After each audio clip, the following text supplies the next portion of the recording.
नमस्कार, मैं हूं राम किंकर सिंह अपने सहयोगी मृदुल के साथ और आप तक ये वीडियो पहुंचा रहा हूं। जो परिसीमन समिति का मसौदा तैयार हुआ है उसको लेकर के तमाम पॉलिटिकल पार्टीज के अलग अलग रिएक्शंस हैं। जहां पर बीजेपी ने कुछ प्रैक्टिकल सुझाव देने की बात कही है, वहीं पर कांग्रेस ने ये साफ तौर पर आरोप लगा दिया है कि ऐसा लगता है कि परिसीमन समिति के जो अधिकारी थे वह ये मसौदा तैयार कर रहे थे, तो उन्होंने साफ तौर पर बीजेपी का ध्यान रखा है। अमूमन अगर मैं बात करूं तो जो परिसीमन ये होता क्या है, दरअसल परिसीमन एक ऐसी प्रक्रिया है जो कि संवैधानिक तौर पर होती है।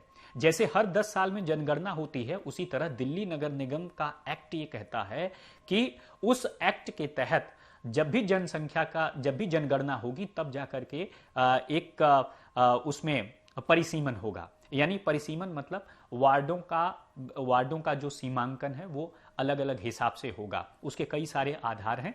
और ऐसे में जब यह विशेष तरह का एक परिसीमन कहा जा सकता है जो राजधानी दिल्ली में हुआ है, और विशेष मैं इसलिए कह रहा हूं क्योंकि आपको पता है कि 2011 में जनगणना हुई थी, 2021 की जनगणना अभी तक हो नहीं पाई है, लिहाजा यह विशेष परिस्थितियों में हुआ। लेकिन जो वार्डों के बीच में जनसंख्या का काफी अंतर आ रहा है कि किसी की 35,000 है, किसी की 90,000 है, तो जो अनइवन है यह कम से कम एक जो जानकार हैं वो कहते हैं कि बेसिक प्रिंसिपल होना चाहिए कि एक कॉमन होना चाहिए, एक ज्यादा फर्क नहीं होना चाहिए, क्योंकि इससे विकास की जो गति होती है वह पड़ेगी। दूसरी जो सबसे बड़ी आपत्ति यहां पर कई लोग लगा रहे हैं, उसमें यह भी लगा रहे हैं कि कई मुगल कालीन वार्ड ऐसे हैं जिनका नाम बदलने का प्रस्ताव इसमें परिसीमन कमेटी ने किया है। जैसे सफदरजंग वार्ड है, उसका नाम अब ग्रीन पार्क वार्ड करने का प्रस्ताव है, यानी जो एरिया है उस एरिया के खास जगह के हिसाब से उसका नाम बदलने की कवायद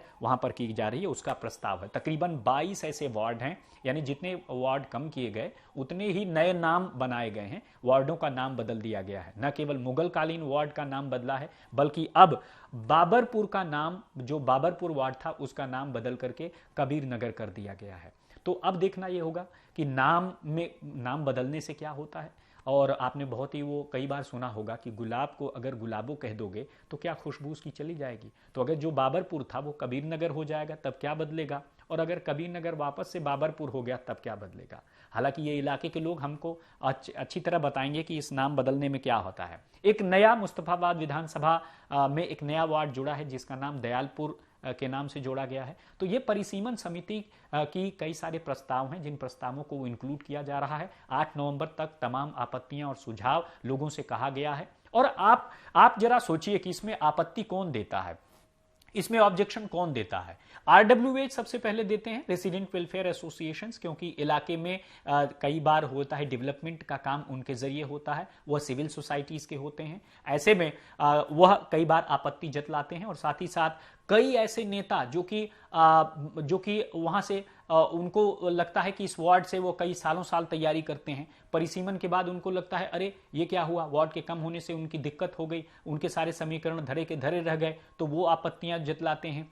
तो ऐसे यह परिसीमन आयोग एक ऑटोनॉमस बॉडी है। इसने क्या किया कि परिसीमन की तमाम जो चीजें हैं, एक्सपर्ट्स ओपिनियन है, कमिटी ने बना करके सब दे दिया, पब्लिक डोमेन में डाल दिया। अब आम लोग आपत्ति जताएं, और आपत्ति जतलाने के बाद इसको समाहित किया जाएगा, इस पर सुनवाई होगी और उसके बाद से फिर फाइनल ड्राफ्ट होगा। यकीन मानिए जैसे ही फाइनल ड्राफ्ट तय हो जाएगा, पब्लिक डोमेन में आ जाएगा, उसके बाद से कभी भी राजधानी दिल्ली में चुनाव हो सकते हैं।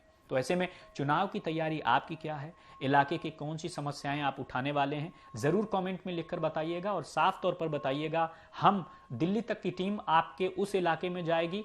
आप अपना चाहें तो नाम नंबर भेज सकते हैं और कमेंट करके बता सकते हैं, हमारी टीम पढ़ेगी और वहां पर जाकर के हम ग्राउंड रिपोर्ट करेंगे और ग्राउंड रिपोर्ट के जरिए आपके इलाके की समस्याएं और लोगों को बताएंगे। और साथ ही साथ राजनीतिक पार्टियों, राजनीतिक हलकों में आपके इलाके की ग्राउंड रिपोर्ट को दिल्ली तक के माध्यम से ले जाएंगे। तो फिलहाल मेरे इस वीडियो में इतना ही। मेरे साथी मृदुल के साथ मुझे और दिल्ली तक की पूरी टीम को दीजिए इजाजत। फिर हाजिर होंगे एक नए वीडियो के साथ जो सीधा आपसे ताल्लुक रखता है। अगर आपको यह वीडियो पसंद आया तो जरूर कमेंट करके बताइएगा। अगर अच्छा लगे तो अपने दोस्तों को, रिश्तेदारों को, सबको शेयर कर सकते हैं, क्योंकि इससे हमें पता चलता है कि हम जो काम कर रहे हैं वो सीधे आप तक पहुंच रहा है और इससे आपको लाभ हो रहा है, फायदा हो रहा है। मेरा मकसद सिर्फ और सिर्फ छोटी से छोटी जानकारी के जरिए आपको आपके हक की बात करना। और आपको याद ही है कि कर्तव्य पथ पर आप चलेंगे उससे पहले आपको कम से कम आपका